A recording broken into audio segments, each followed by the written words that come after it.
there, good morning. I'm John Ederola. Just kidding. I'm not. I'm here sitting next to Brett. Do you know how that? We should have played that I was John Ederola. We should have. But obviously John is not here. Good. He's on a much needed vacation. Not much needed? No, it absolutely is needed. I think so. Although he has been tweeting quite feverishly about politics. Go away, boy. Stop it. He can never stop it. But so you've got Brooke and Brett in hardcore coming in hot this week, all week long, basically. Yeah. Like, there's not a day without one of us. Yep, is that true? I think so, yeah. Oh God. Yeah, exactly. Help us, God, help us. Y'all. Exactly. No, so we got a lot going on this morning, a lot to talk about. We're talking about Jared Kushner, we're talking about Meghan Markle, lots of Donald Trump, Kamala Harris, Cory Booker, where's he been? He came in hot. It's a new Cory Booker. California Democratic Convention. Exactly, and we're gonna talk to David Dennis Jr. live about the latest Central Park 5 series. It's a mini-series that's out on Netflix. I watched it all in one night, really? Friday. How many episodes very is good, it? 4.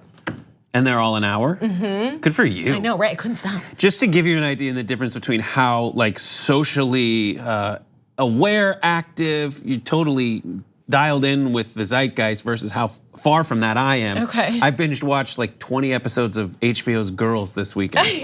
Okay, one of the greatest things, it's a great treat for yourself, is to watch Brett live discuss a series on Instagram stories. If you catch that, you'll be happy. All right, let's get started.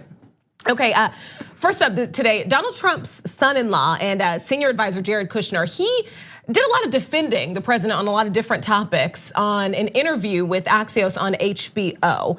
So let's get right into it because I want to show you what happened when Kushner is asked whether he has seen Trump do anything racist or bigoted. Take a look.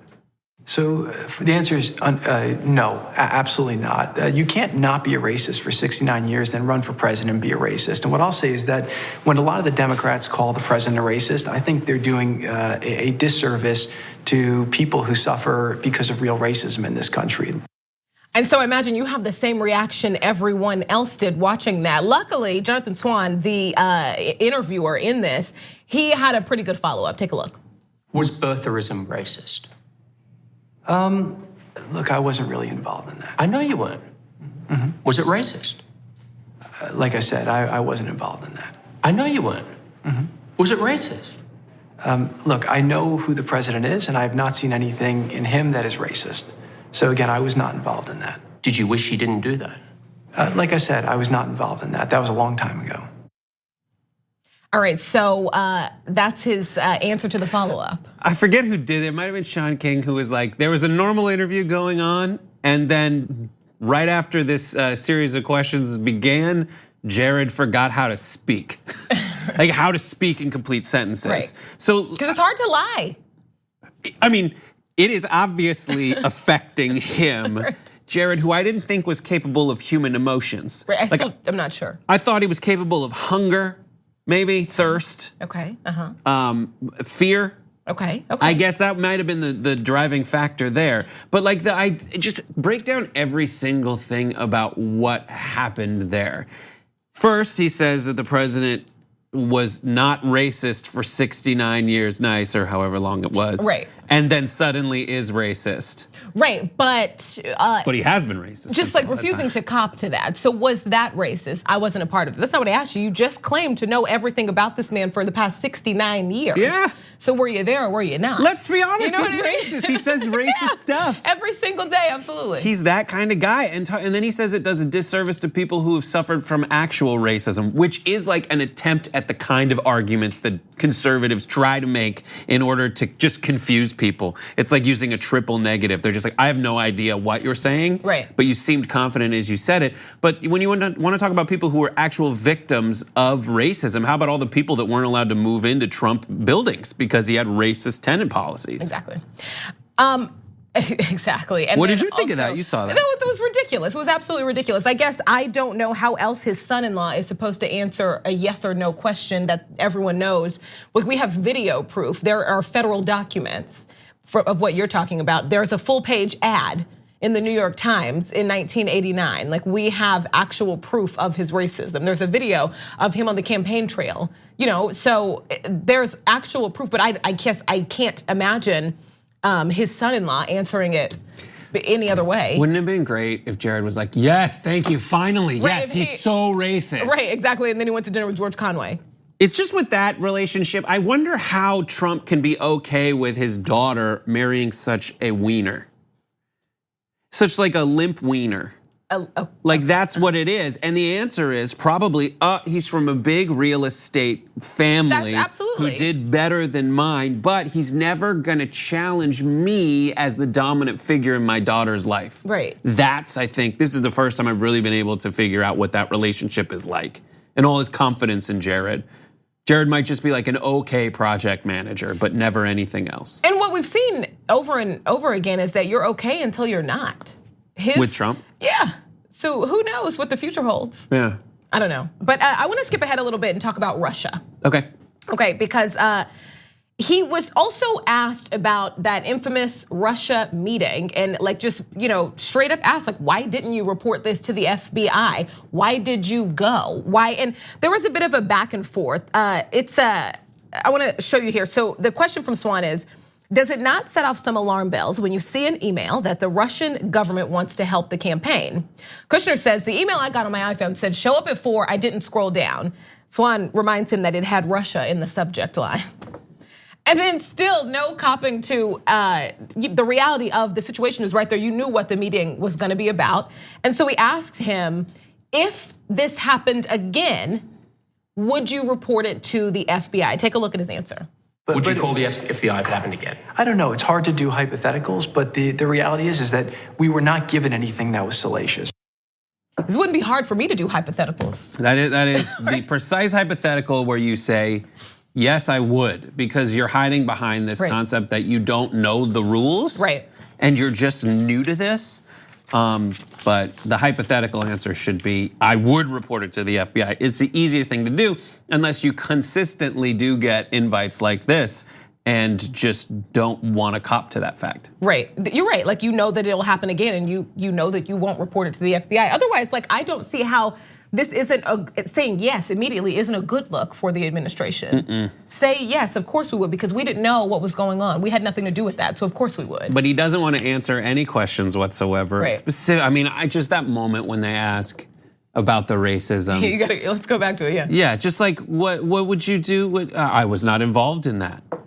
So you can't make an assessment of birtherism or any racist act, whether it was racist, whether you wanted it to happen, whether you endorse it because you weren't involved in it. Right. First of all, that's like the tacit acknowledgement and crappiness that allows racism to persist, because people aren't able to just say, oh no, that was bad. It was absolutely racist. It was absolutely racially motivated, and he should just cop to that. Right. He can't. Okay, so more on Donald Trump. Donald Trump is actually in the UK this morning, and it's a big UK trip. Ahead of his trip, he did an interview with UK outlet The Sun. He did the interview in the Oval Office, and he called Meghan Markle nasty. And so what's so fascinating about this is that he has now denied saying that, absolutely denied it. And there is this Twitter account called Trump's War Room that for some reason I actually didn't know existed. It's a verified account from the administration, and it's their effort to cut down on fake news. And so I want to show you a video that Trump's War Room posted in an effort to call out the fake news reports of Trump calling Meghan Markle nasty. Take a look. She said she'd move to Canada if you got elected. Turned out she moved to Britain. Well, that would be good. There are a lot of people moving here. So what can I say? No, I didn't know that she was nasty. That you said it's nasty. They have nonstop denied that this happened. Right, we have a tweet from the president saying like it's fake news, CNN. I never called Meghan Markle nasty. Made up by the fake news. That was your voice and your account just posted like it. The rest of it says, and they got caught cold. No, bro, you got caught cold. You're just blatantly lying. This is like one of those things that's hilarious, but it is that kind of insanity. That's how fascism works. It's crowd mentality. It's that idea that if someone's getting beat up in a crowd, you just assume other people are gonna do something about it. But no, everyone assumes everyone else is gonna do something about it. The president has been so transparently in conflict with truth and lied about so much that you just kind of can't believe that everyone could go along with this. But but there is a good amount of America that sees that, only sees his tweets, and his framing is that everyone who's reporting everything that is in conflict with me is lying, so they'll just assume that those folks are lying. And so he's denying calling Meghan Markle nasty. In another tweet, he called the mayor of London nasty. This happened this morning. And there's the tweet right there. He's calling him, he said he's been foolishly nasty to, in the third person, himself, the visiting president of the United States. And speaking of his visit, Buckingham Palace is reportedly unable to host the Trumps because of ongoing renovation work that began in 2016. And as the Washington Post points out, according to the official royal website, Buckingham Palace has 775 rooms, including 52 royal and guest bedrooms. So all of them are taken up after he called the Duchess of Sussex nasty. Yeah, which is great, because there's all these rumors that the royals aren't getting along with Meghan Markle. But this is like the most British move you can pull. It's like, oh, I'm sorry, it's under renovation. You'd be like, where? It's a giant castle. No, you'd never believe this. I'm shocked as well. But it's under renovation and there's nothing we can do about it. Sorry, you'll have to stay at the Radisson. There's a Best Western next door. All right. And we know you like the best. Exactly, so and the West. Put you at the Best Western. Exactly. There is a continental breakfast. We'll be right back. We've got David Dennis talking about Ava DuVernay's new series on Netflix about the Central Park Five. It's called When They See Us, talking about it to him live. With him, to him. Against him. We'll be right back. We need to talk about a relatively new show called the Republic, or UNFTR. As a Young Turks fan, you already know that the government, the media, and corporations are constantly peddling lies that serve the interests of the rich and powerful. But now there's a podcast dedicated to unraveling those lies, debunking the conventional wisdom. In each episode of the Republic, or UNFTR, the host delves into a different historical episode or topic that's generally misunderstood or purposely obfuscated by the so-called powers that be, featuring in-depth research, razor-sharp commentary, and just the right amount of vulgarity.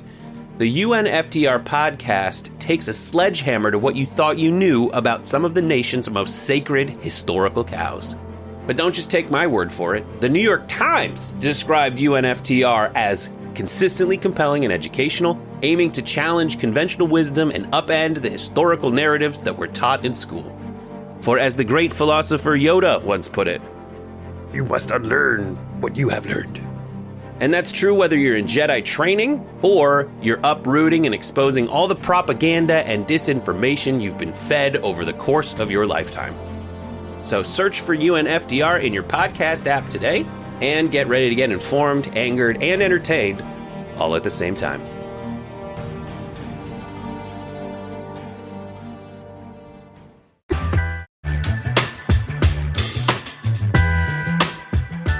Hey there, welcome back to the Damage Report. I'm Brooke Thomas. Brett's here too. We're filling in for John Idarola this week. When They See Us, it's a new miniseries on Netflix by Ava DuVernay, and it documents the story of the Central Park Five. And with us, joining us live this morning, we have David Dennis Jr., Senior Culture Editor of Interactive One, live on the show to talk a little bit about it. And just there's all kinds of thoughts and questions, and I think everyone is taking away something different and important from it. You're seeing actual clips of it right now. It was a powerful piece. David, good morning. Afternoon, where you are. Good afternoon. Mm-hmm. Let's jump right into it. What were your thoughts watching this? Yeah, so it was, first of all, it was very painful to watch, very hard to watch. It's 4 episodes.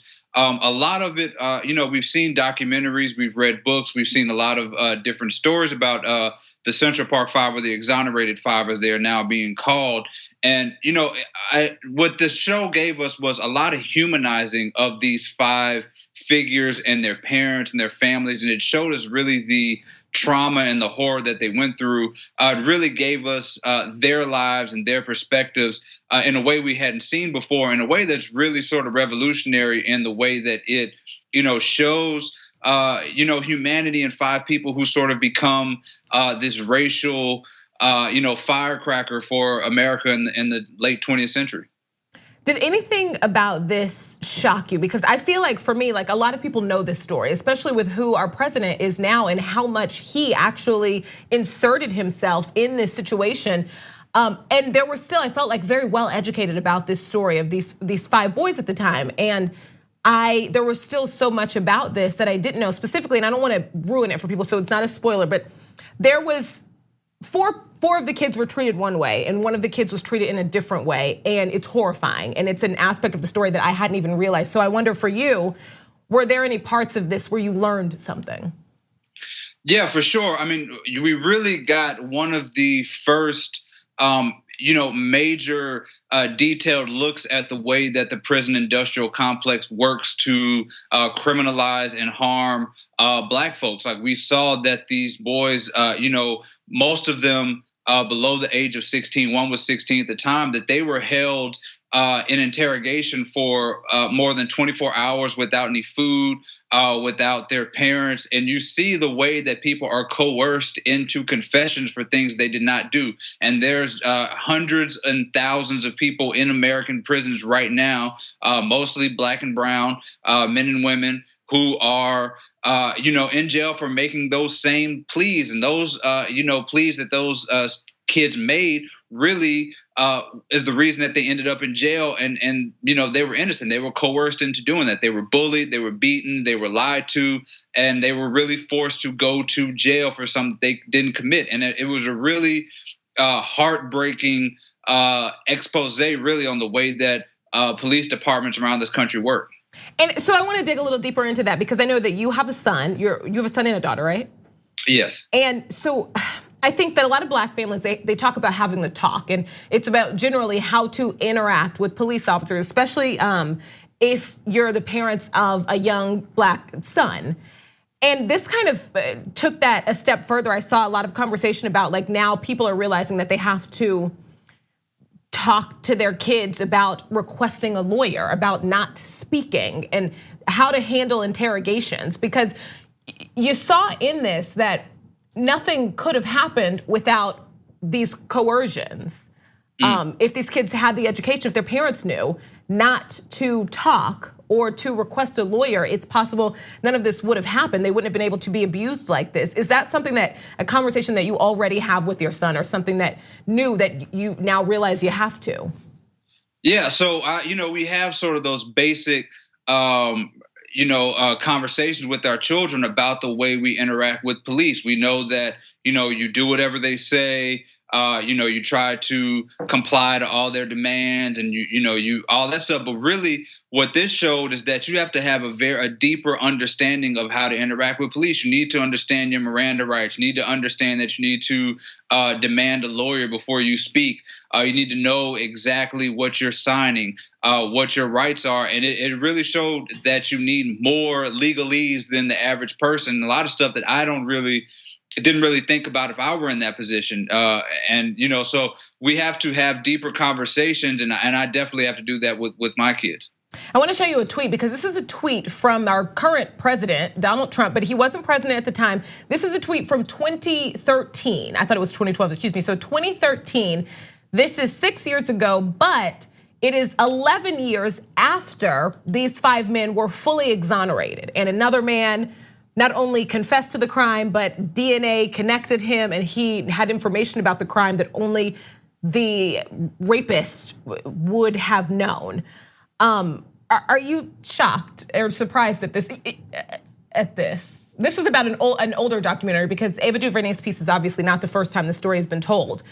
What are your thoughts about Trump's connection to all this? Yeah, so no, I'm not surprised, to answer your first question, that he did this. What is interesting, though, is that, we know he took out ads in all the papers in New York demanding that these 5 boys, not that they go to jail. He wanted them to die. He wanted them to face the death penalty. He essentially called for a lynching of 5 innocent teenagers. Like, these are kids at the time. And, even if they did commit a crime, I mean, you're asking them to be lynched, to be hanged for something that they did not do. And so it's always interesting that as Trump was running for president, that people were acting as though, his racism was something that was new or that was unexpected. But this is something that happened in the 80s. Like, this has been around for a long time. This is one of the things that sort of made Trump a national figure, was that his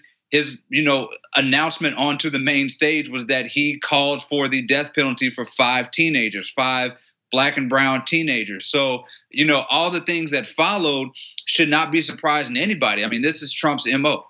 Yeah. All right, David Jennis Jr., thank you so much for joining us this morning. I think we've had you on the show a few times, but I think this is our first time being able to chat on the show. So it's been great to have you. Can't wait to talk again. Thanks so much. All right.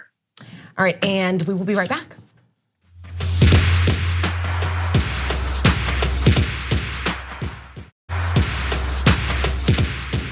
Alexandria Ocasio-Cortez is locked in an epic battle with presidential candidate John Delaney. It has been a good last few days for John Delaney. He had a great time here on the Young Turks, where he was last Friday doing a post game. Check that out for members in the conversation.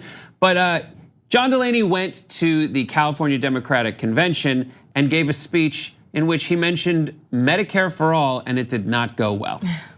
But we need, as Democrats, to build an economy that works. But it's got to be with smart policies.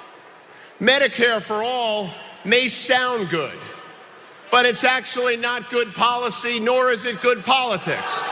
I'm telling you.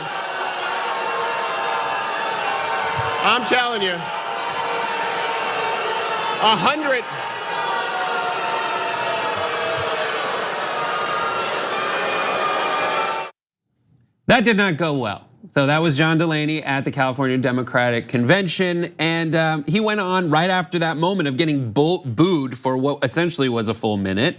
And you couldn't really hear him through the boos as he said this: we should have universal health care, but it shouldn't be the kind of health care that kicks 150 million Americans off their health care. That's not smart policy. Alexandria Ocasio-Cortez chimed in and said this: since there's so many people running for president and not enough for Senate, instead of obsessing over who's a front runner, maybe we can start with some general eliminations. This awful, untrue line got booed for a full minute. John Delaney, thank you, but please sashay away. He responded, but I would like to hear you respond. I just choose this emoji. Yeah, get out, get out. No, I mean, she's right. Listen, John Delaney's not gonna be our next president of the United States. Everyone knows that, I get it, and it's really awful. You're like, anything could happen, but not really. So it's like, you don't blow your job that you have now and like what you could be doing for the country. John Delaney is one of the wealthiest people in America, but he's like millions and millions and millions of dollars. But I'm not really as bothered by his statement about Medicare for All, the initial clip we just played, as I am by the thing I read where he was essentially He backs it up with more bad advice. Yeah, he said we should have universal health care, but it shouldn't be the kind of health care that kicks 150 million Americans off health care. That is just already losing the rhetorical debate and utterly giving up on it. It's also a scare tactic that it doesn't have fact. Like, I want everyone to have health care, but I don't want to kick people off of health care. So wait, that's not even that. Those two things don't even belong together. Right, well, yes. It's a scare tactic. Exactly. It doesn't give the full story of what you're saying. A lot of Democratic candidates are starting to do this. There's a huge backing for Medicare for All. It polls extraordinarily well when you ask people, would you like Medicare for All? Because everybody loves Medicare. I mean, by and large, it's like polls at 80-something% among people who have it. And this is the idea that you would expand it. But a lot of the candidates are now coming in and saying, I want Medicare for all who want it. Because, and I think this is the answer, the unions are a giant voting bloc. And one of the reasons that unions can get so much support is because they're the ones who provide health care. You get that union thing. I know, like, if you're in the Screen Actors Guild, you get like amazing health insurance. But rather than pitch, it's all right. Listen, we're still gonna have protections for unions outside of your health insurance. We still need unions, don't worry about it. And we're gonna alleviate that financial burden from unions and put it so that everyone can have access to really good health care. And as someone who has paid into like insurance from SAG, I don't care where the insurance comes from. I don't feel like Well, it's almost like it reminds me of the minimum wage argument. Well, I went to school, and so I'm a paramedic, and I don't think someone who works at McDonald's should make as much money as me. I don't care that they can't live. I just don't think, like the idea that I lose some of the prestige of what my job means if someone who I feel is beneath me makes as much as me. Yeah. And maybe you need to make more, but Well, this is completely outside of that. It just reminds me of that, as if this insurance is not good enough, so we paid into this, so we want to keep this. We deserve this. Yes, that is. There are a bunch of different versions of Medicare for All. Right. What he is trying to pitch is essentially this Heritage Foundation Obamacare thing, where you just kind of expand certain coverages, but you don't get around the fact that, listen, we have a private insurance system here in America, and whether you like the concept of that or not, we pay twice as much for our health care and have worse results than everyone else who has a system more similar to the Medicare for All system. That's what's very frustrating about this. John Delaney responded to AOC saying, hey AOC, we have the same goal, universal health care for everyone. We just have different ways of getting there. Healthcare is the #1 issue for voters, so let's debate the way forward. Any show of your choosing. Healthcare is too important for tweets. We need real discussion.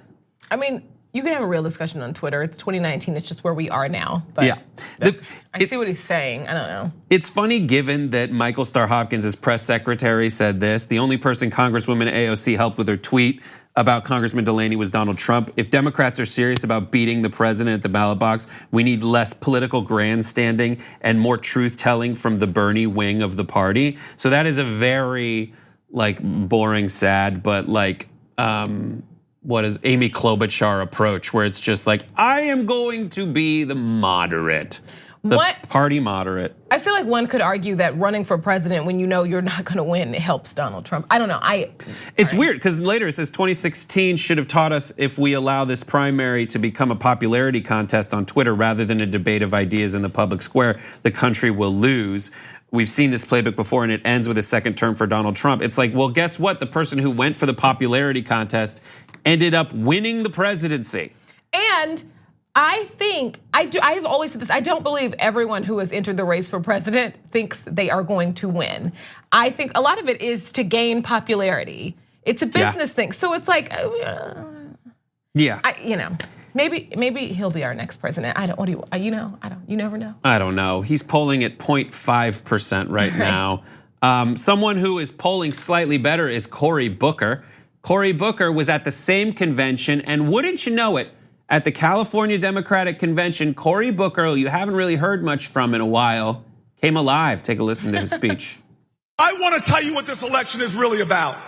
It is not about one guy in one office. It is about a referendum on who we are and who we must be to each other. Beating Donald Trump is a must. Beating Donald Trump is a must, but that is a floor, not a ceiling. We are bigger than that. We have greater ambitions than that. Well, I say it's our generation's turn to dream America anew again.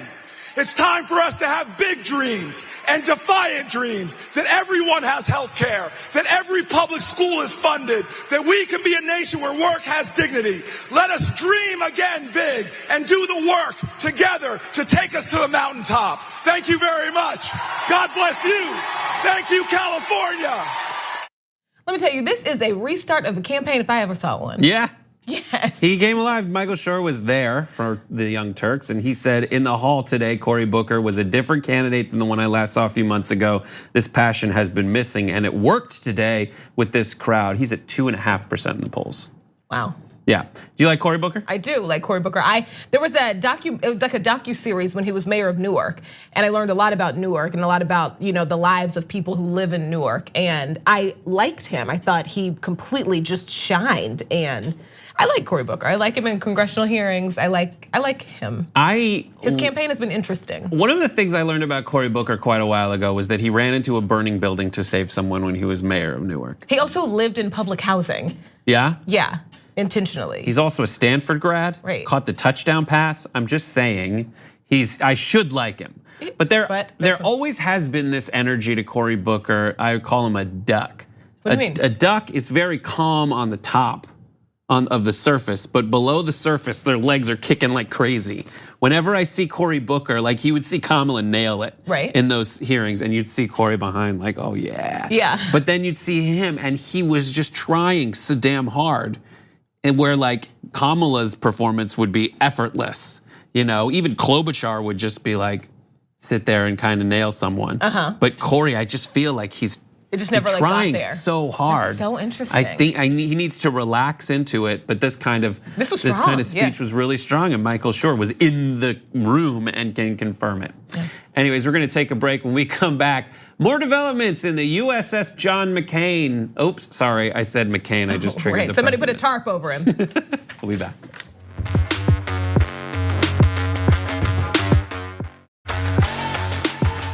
All right, so there's been a lot of he said about whether the White House or the Navy was responsible for trying to hide the presence of the USS John McCain during the president's Memorial Day visit to Japan. Well, this is what Rear Admiral Charlie Brown, not making that upset about it. A request was made to the US Navy to minimize the visibility of the USS John McCain. However, all ships remain in their normal configuration during the president's visit. So that is a Rear Admiral saying, listen, the White House told us that we should hide the name of it. We didn't move the ship. We didn't do anything like that. But there was a request from the White House. The president says he didn't know anything about it. There was denial for a while. But this weekend on Meet the Press, the president's acting chief of staff, White House chief of staff, Mick Mulvaney, sat down with Chuck Todd, who pressed him and asked him, are you confident it's no one on your team that made the request to the Navy? Take a look. Oh, no, I absolutely believe it was probably somebody in the advanced team. It was on your team. Is there any consequences for this? Look, I'll answer your question. An advanced team is hundreds of people. You know this better than me. You've been overseas with the President of the United States. The fact that some 23 or 24-year-old person on the advanced team went to that site and said, oh my goodness, there's the John McCain. We all know how the President feels about the former senator. Maybe that's not the best backdrop. Can somebody look into moving it?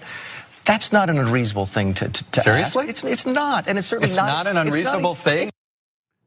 It's not an unreasonable thing to ask. You saw that clip, what'd you think? It's like the same, wait, seriously? Yeah, Chuck Todd. Yeah. Just like. It's the same reaction I think everybody else is, wait, it's not, wait, what? Wait, So Mick Mulvaney, first of all, talking about an advanced team, that's just the people that are responsible for going to a site where the president's gonna be and saying like, this is where we're gonna set up, this is where everything's gonna happen. But what Mick Mulvaney is saying is it's not unreasonable for a 23-year-old, first of all, that's kind of weird to be like these young idiots. Exactly. It's not us, the old guys in charge, it's the 23-year-old. It's not unreasonable for them to say, let's move the USS John McCain. Right? But the reason that that's not an unreasonable thing is because the president is unreasonable. That's the problem. That's what I have trouble with. Like the president found out about Mick Mulvaney giving this talk on Meet the Press, and he was very mad. Here's our artist's rendering of how the president treated Mick Mulvaney.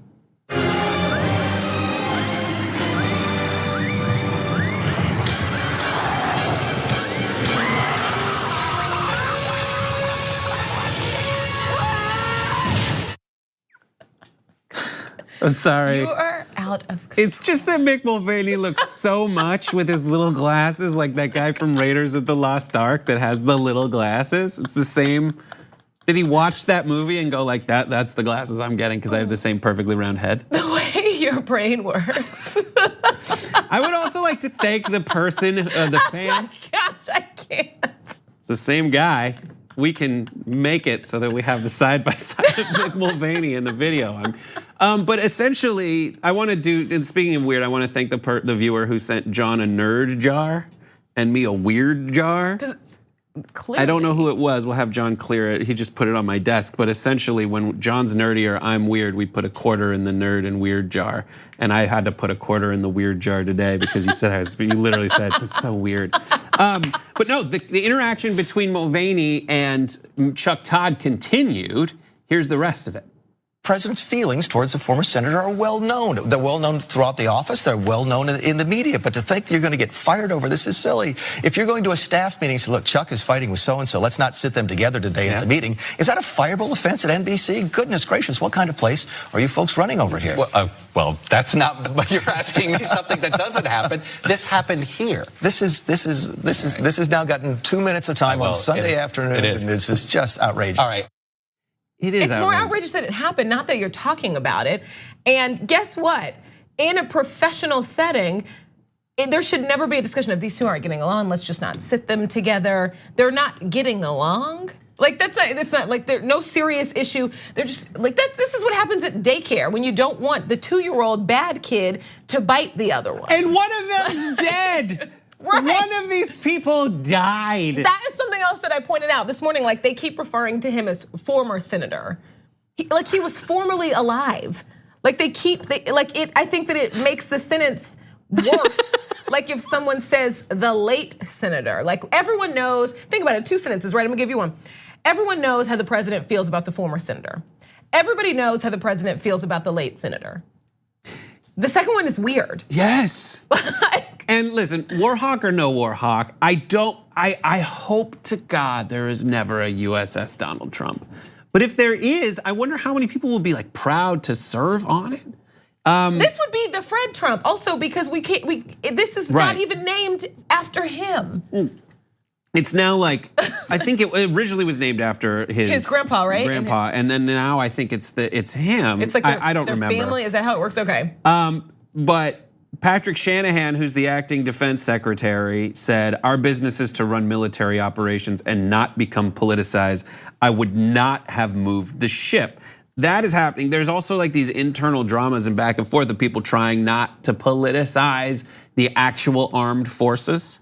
That I think is a really interesting discussion at this point because it's the confluence of an advanced team who has to show up and be like, all right, let's not embarrass ourselves any more than we absolutely have to. Right. But in having to cover it up, he already lost this because he feels the need to cover it up because the president has lost his marbles.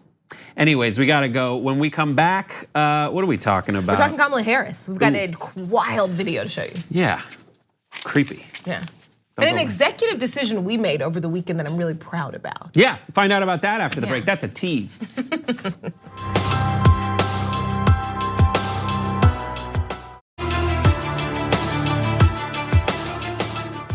your attention to a much bigger idea than Thank you so much, sir.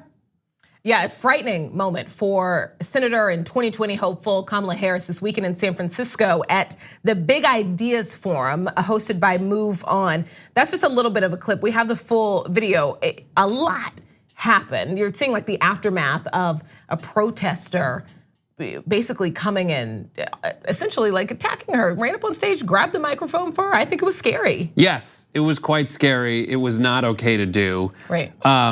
That moment when someone comes up on stage, you have to know that these people don't have like the kind of security detail that an official nominee will have. But just have someone come and run on the stage. Just I don't know what that must have been like in the moment of the people on stage at that time. Yeah, let's show it to him. Let's show him the full video. Of your first big idea on the gender pay gap. Not everyone works for a corporation. Yes. And a big. Hey. Thank you. I'm just Hello. Okay. Hi. constituents Whoa. were Wait just a minute, outside sir. the press space a few minutes ago, asking for your attention to a much bigger idea than. Thank you so much, sir, for your big idea. But we want to make sure that we are able to get through this. Her husband at the end who yanked the microphone thing, but this was crazy. And this is a member of a group, an animal rights organization. We've actually interviewed the head of this group about animal rights on the conversation before, but a member of an animal rights group feeling like he wanted to take this moment and talk about why Democrats need to protect animals better. And there's a part of this that a lot of people are touching on and are talking about. And this guy who did this was asked by a reporter. So when asked by a reporter after his removal about whether he had considered how it would look beforehand for him to be taking away a microphone from a woman of color, The protester said, I did. I tried to show my profound respect for each of the people on stage, which is, it's a non-answer. You didn't show any respect for the people on stage. And no matter who it is for me, I feel like no matter who it is on stage, the idea that you're saying I had great respect for the people who I disrespected. Completely, right. Yeah, and just that one woman who's in the middle who gets up and kind Corinne Jean-Paul, I think. And she gets up to kind of run interference. Sorry. She runs interference, but at that point, like all the things that must be going through your mind, like who is this guy? Does he seem threatening?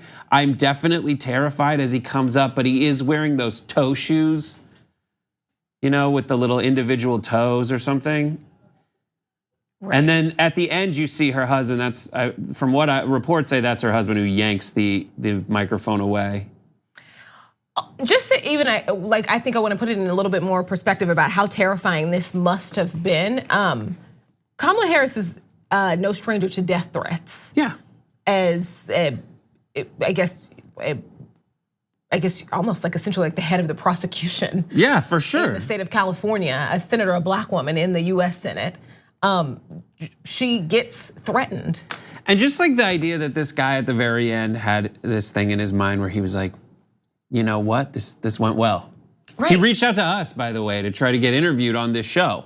And you called me. Yeah. Like, am I thinking wrong about no, I don't think we should talk to him? And your answer immediately was absolutely not. Yeah.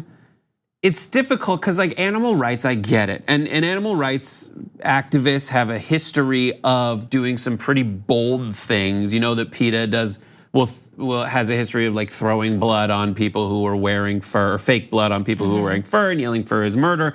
They do things like they put out videos where people are naked to show like this is the skin and I'd rather go naked than wear fur. And that is effective in my mind more so than doing something like this, which is just, it's just so strange. It was disrespectful. I think it was abusive. It was scary, and this is just not the place to give a platform to that. Yeah, I don't know, man. I really wish that in times like these, people could take a moment before. And I know we all get caught up in our own personal, like purposes and our things that we're fighting for and that we're protests that we're involved in. But just take a look around. But I think that Kamala handled it as well as anyone could expect someone in that situation to handle it. She didn't, and I think she has more scrutiny potentially put on her than anybody else in that situation. Like if it's John Hickenlooper or something who comes up, this guy was much taller and bigger than Kamala, but Kamala just kind of sat there and looked. When she identified it wasn't gonna be like a huge physical threat, she got up and walked away. I mean, how did you think that she handled it? Yeah, I think she looked scared to me. I would have been terrified, but she remained calm, got up, walked away, and then was willing to come back and continue her conversation with the audience who was there to hear her after, such what I thought looked like a scary situation. Yep. So I think she handled it very well, and I think it's unfortunate that she had to handle it. Yeah, it's tough. Yeah. It's tough. There's a lot of things, especially like right now, we're kind of in like the doldrums of the candidacy for some people who are running for the Democratic nomination, just because like originally everybody announced and we saw so many announcements. Right. And it's just kind of going in this small lull. There was some news that was made, as we reported early on the show, with John Delaney and then also Cory Booker, and those were at different events. But now you're gonna see like until the debates start up, there's gonna be some time between now and then, when people are just more or less like, you're gonna see a bunch of weird stories like this where someone jumps on stage to try to take some attention away from Kamala Harris, who lately has been kind of announcing more policy proposals than she had before. I also think, I wonder like what aspect of this, because we do know, I think you pointed out like the history of a lot of animal activists and how they protest, how some protest, and the lines that sometimes are crossed. But I wonder how much, like when you have a president essentially like inciting behavior like this, how unsafe the campaign trail is about to get for a lot of people, and that scares me. Yeah, we were talking about this earlier on the show. JR mentioned something, so I think this is gonna be reported later on the main show, so everybody should check it out. Sounds good. We've got about 15 seconds. God, I loved it. Can you tell us a fun story in 8 seconds? Okay, so when I was 7 years old. Okay, 5 seconds. All right, that's it. All right, yeah, I we'll see just tomorrow. had dreams.